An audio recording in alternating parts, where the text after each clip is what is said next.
राज्यसभा के chairman M Venkaiah Naidu ने parliament के आइंदा मानसून इजलास की तैयारियों के पेश नजर लोकसभा स्पीकर ओम बिरला के साथ तफसीली बातचीत की। राज्यसभा सेक्रेटरीट के जराये ने बताया कि नायडू ने 7 जुलाई को बिरला के साथ एक मीटिंग मुनक्किद की और मानसून सेशन के दौरान लोकसभा और राज्यसभा के आसानी से काम करने के लिए की जा रही तैयारियों का जायजा लिया।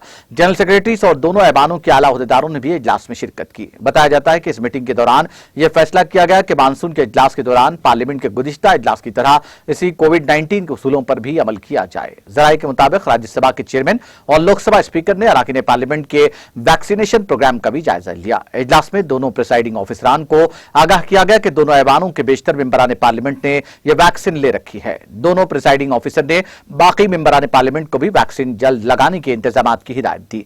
जराये ने बताया कि राज्यसभा के 205 अरकान को कोविड वैक्सीन दी गई है। इनमें से 16 अरकान पार्लियामेंट ने दोनों वैक्सीन लिए हैं, जबकि 6 मेंबरान पार्लियामेंट जिस्मानी बीमारियों की वजह से ये वैक्सीन नहीं ले सके हैं।